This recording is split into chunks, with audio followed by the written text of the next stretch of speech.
Então vamos dar início agora ao estudo da vitimologia. Qual o conceito de vitimologia?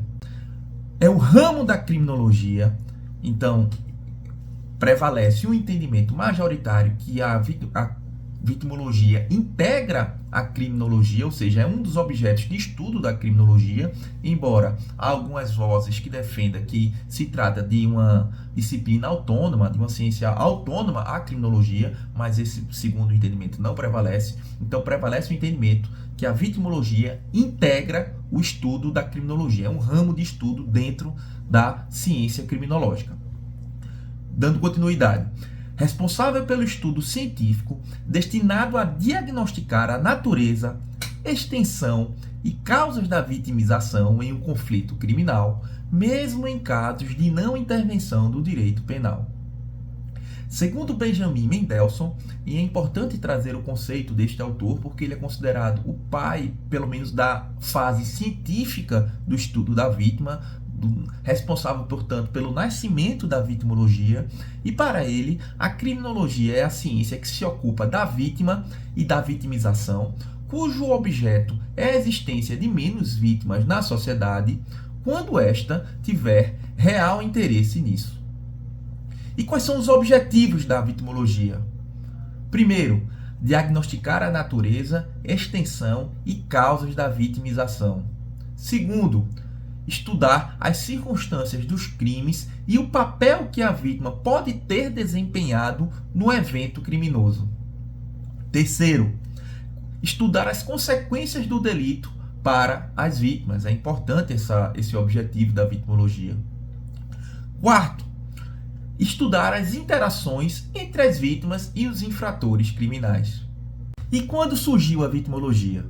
Pois bem, após a Segunda Guerra Mundial, a vítima passou a ser foco de estudos sobre a criminalidade, embora desde a escola clássica já haja um ressurgimento do tema vítima, do papel da vítima no estudo do contexto criminal. No entanto, após a Segunda Guerra Mundial, segundo a maioria dos autores, é que a vítima realmente passou a ser o foco dos estudos sobre a criminalidade, em razão, inclusive, do Holocausto e do sofrimento excessivo da barbárie que foi o tratamento dos judeus no contexto da Segunda Guerra Mundial pela Alemanha nazista. Pois bem, também se diz que Hans Gross também realizou alguns estudos iniciais criminológicos envolvendo as vítimas, então é importante mencionar esse autor. Mas, como já foi dito anteriormente, Benjamin Mendelssohn, em 1937, é considerado o primeiro estudioso realmente a iniciar o estudo científico da vitimologia e, portanto, é considerado ele o pai da vitimologia.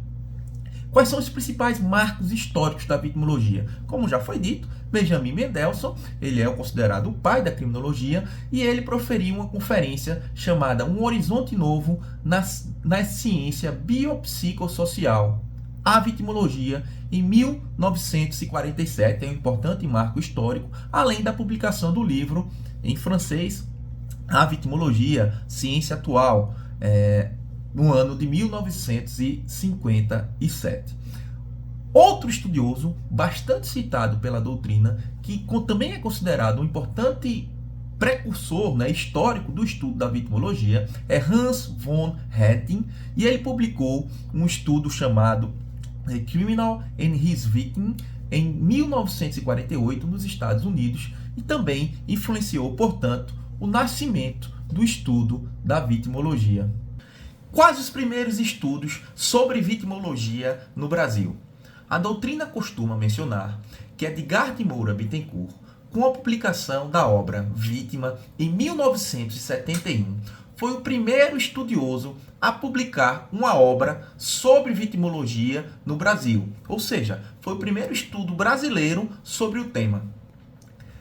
Costuma-se mencionar ainda, como por exemplo o professor Diego Pureza, traduções do autor Paul Cornell, em 1958 e 1959, que foram publicados numa revista de Direito da Faculdade de Direito da Universidade Estadual do Paraná, que teriam também influenciado a introdução do estudo da vitimologia no Brasil. No entanto, Frise-se, Edgar Moura Bittencourt é considerado o primeiro brasileiro a publicar uma obra específica sobre o tema de vitimologia no Brasil. Quais as influências da vitimologia na atual dogmática penal? Atualmente, a vítima tem uma participação ativa no sistema de justiça criminal brasileiro. Podemos citar como exemplos o Instituto da Composição Civil de Danos previsto na Lei de Juizados Especiais Criminais, a Lei de Proteção à Vítima e Testemunhas, a Lei 9.807/99, a Lei Maria da Penha, sem dúvida, é uma das maiores representações da importância, né, da vítima dentro do sistema penal, dentro da dogmática penal, com a previsão de diversos institutos e instrumentos voltados à proteção das mulheres vítimas de violência doméstica, além da inclusão de um dispositivo no Código de Processo Penal, pela Lei 11.719 de 2008, que permite a fixação pelo juiz, na sentença condenatória, de um valor mínimo destinado à reparação dos danos causados pela infração à vítima. E agora vamos tratar da vitimodogmática. O que é a vitimodogmática?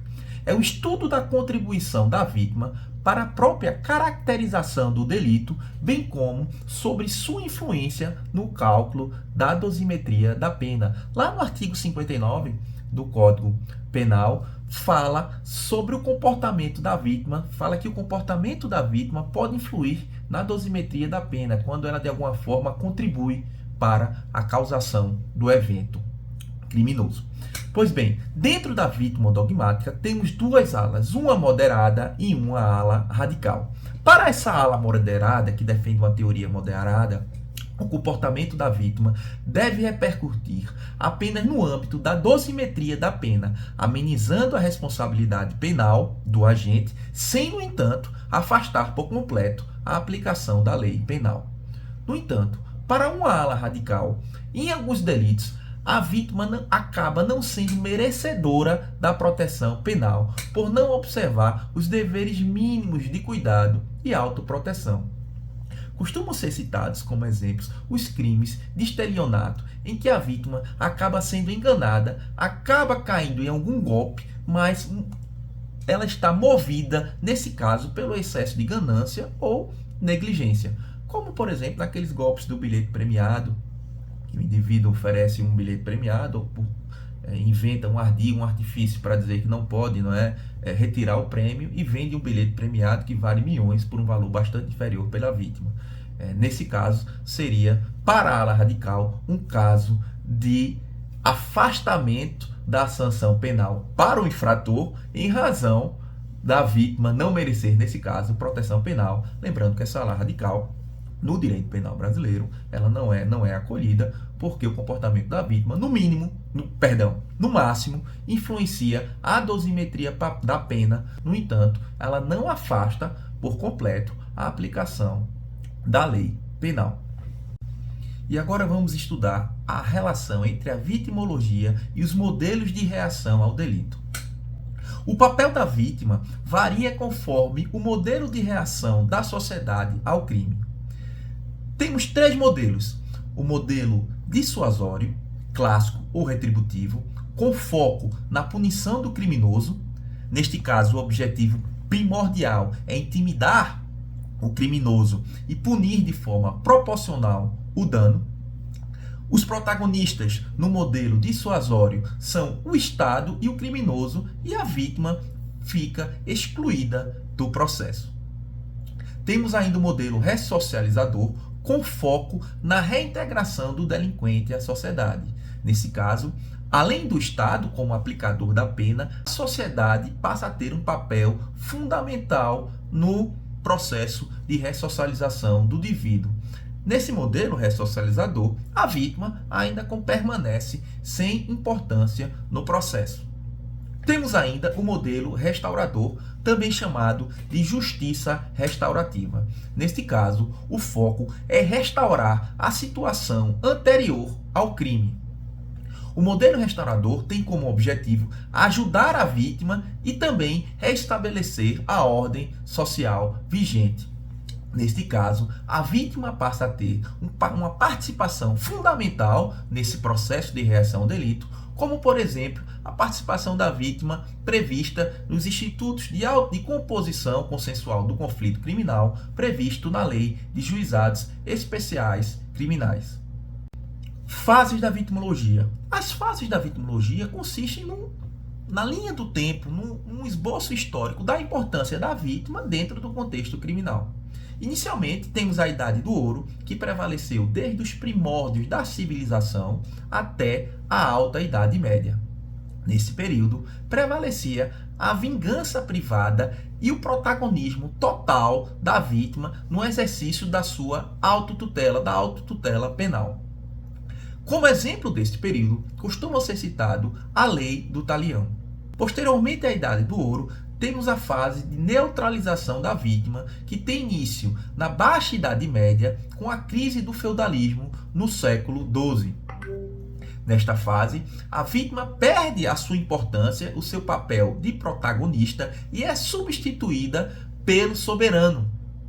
O processo penal passa a ser um processo inquisitivo, não é? Sobre responsabilidade do soberano, e a vítima é completamente esquecida desse contexto.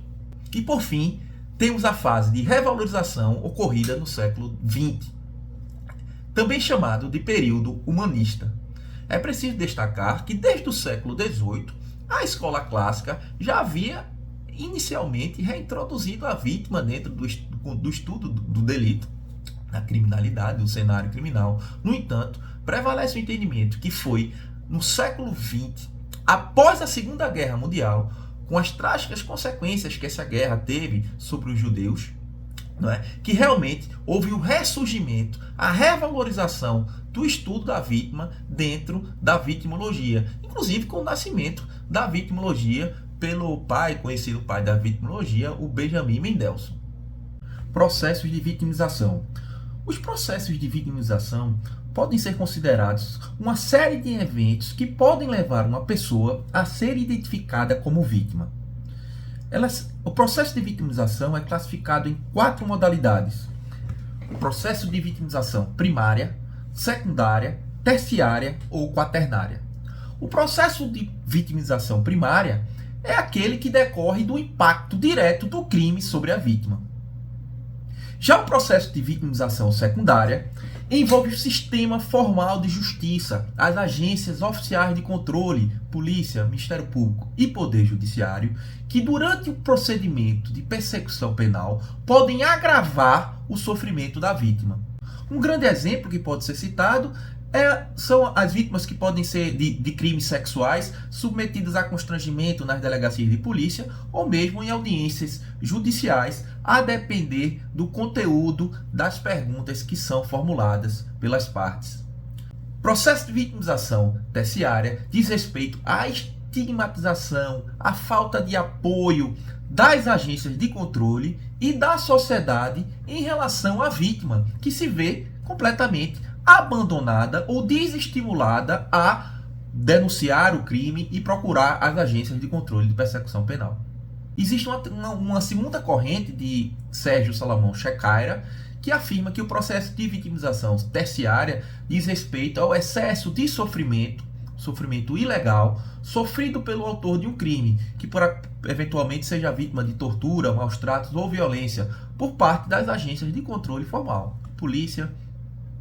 Por fim, temos o processo de vitimização quaternária, que são os impactos negativos produzidos pelos veículos de imprensa e redes sociais sobre o estado psicológico da vítima, causando uma sensação de medo, de insegurança psicológica. E dando seguimento ao conteúdo do edital, precisamos entender alguns conceitos relacionados à vitimologia. Revitimização é entendida como sofrimento adicional que a vítima de um crime pode enfrentar após o crime, especialmente devido às interações com o sistema de justiça criminal ou com a sociedade. E o que é heterovitimização? Consiste em um sentimento de culpa, de autorrecriminação, suportado pela vítima de um crime, que acredita que por algum comportamento seu, negligente, acabou por dar causa à ocorrência do delito. E o que é autovitimização secundária? Acontece quando a vítima se vitimiza novamente, se recriminando pelo ocorrido, acreditando ser corresponsável pelo fato criminoso, ainda que isso não tenha ocorrido, ou seja, ainda que ela não tenha agido de forma negligente ou imprudente, ainda que ela não tenha corrido de nenhuma forma para a prática do crime. E continuando com a ordem estabelecida no edital, vamos agora entender o conceito propriamente de vítima. Segundo a perspectiva tradicional, a vítima é entendida como a pessoa que sofre diretamente os efeitos de um ato criminoso, seja ele físico, psicológico ou econômico.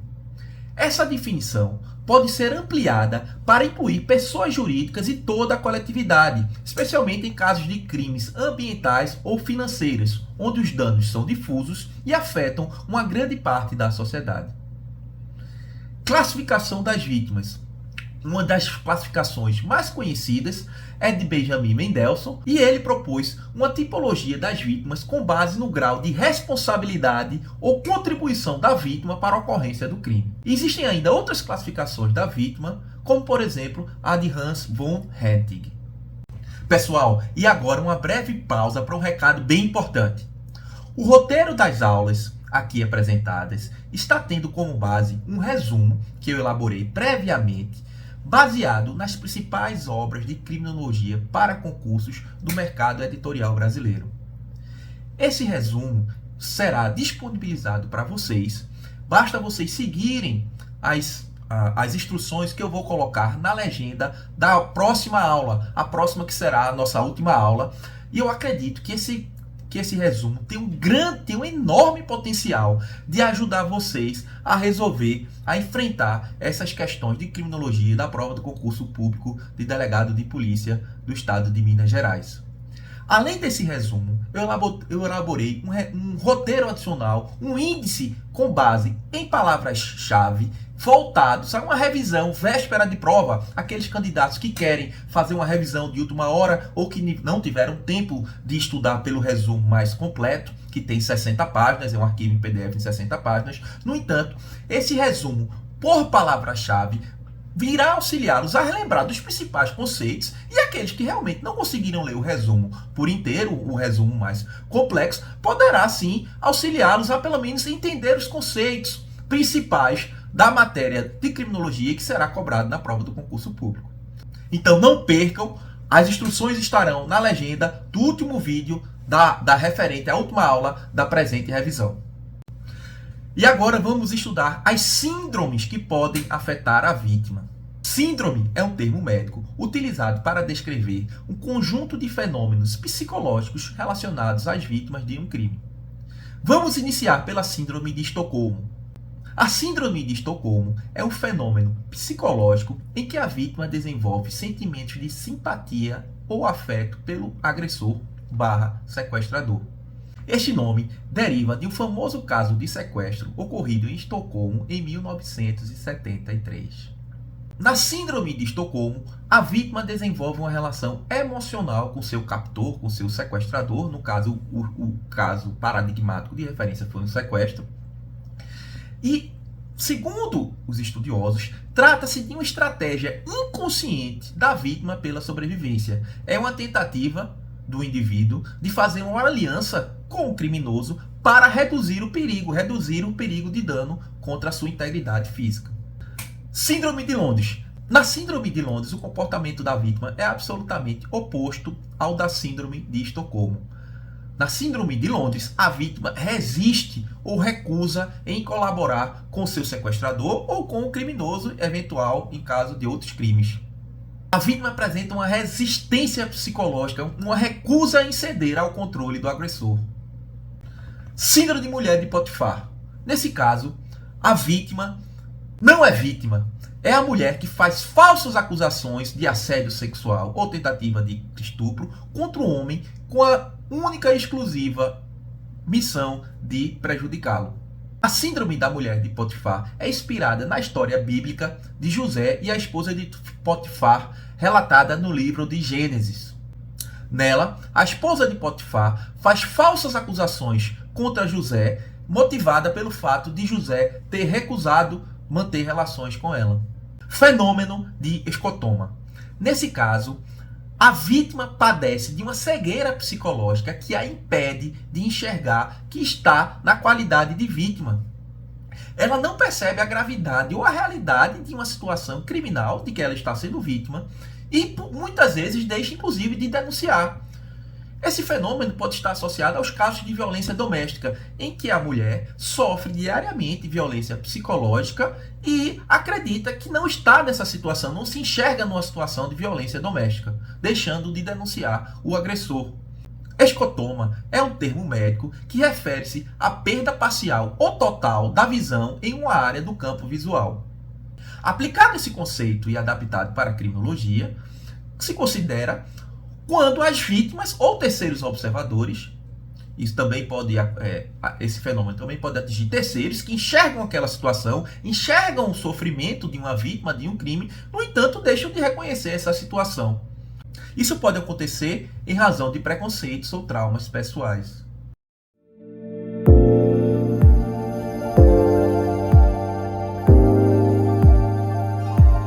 Processos de criminalização. Os processos de criminalização são as etapas pelas quais certas condutas são transformadas em crime e como os infratores são tratados pelo sistema de justiça criminal. Temos inicialmente o processo de criminalização primária, que é quando a legislação o legislador define quais comportamentos são considerados criminosos. Processo de criminalização secundária refere-se à atuação das instituições de controle social formal, polícia, Ministério Público e Justiça, quando agem para identificar, julgar e punir comportamentos que violam a lei. Ou seja, refere-se ao processo de atuação das agências de controle formal de persecução penal. Por fim, temos o processo de criminalização terciária, que é aquele que ocorre pós cumprimento da pena aplicada. É o processo que perpetua o estigma e dificulta a ressocialização dos ex-condenados. Cifras criminais. As cifras criminais são conceitos utilizados para descrever diferentes aspectos da criminalidade que não são corretamente representados pelas estatísticas oficiais. A doutrina costuma dividir essas cifras por cores para designar determinados temas específicos. Cifra negra refere-se à criminalidade que não é reportada às autoridades e, portanto, não aparece nas estatísticas oficiais.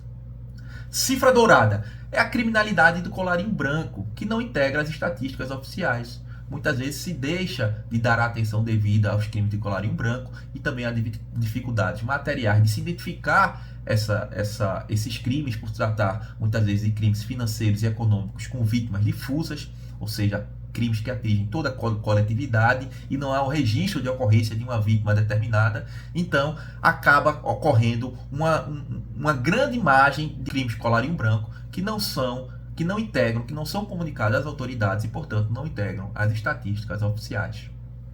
Cifra cinza são os crimes que são registrados, mas são resolvidos na própria delegacia, sem necessidade de intervenção do Poder Judiciário. O maior exemplo é o caso de retratação da vítima ou quando as partes envolvidas chegam a um consenso dentro da delegacia e a pessoa desiste de registrar a ocorrência. Cifra amarela envolve a violência praticada por servidor público, geralmente policial, que não é denunciada, que não chega ao conhecimento das autoridades por temor de represália. Cifra verde consiste nos crimes ambientais que não são reportados, são subnotificados pelas autoridades em razão da falta de interesse, de ausência de denúncia ou mesmo pela dificuldade de se identificar, de se reportar esse tipo de crime. Cifra rosa está relacionada aos crimes homofóbicos que não chegam ao conhecimento das autoridades.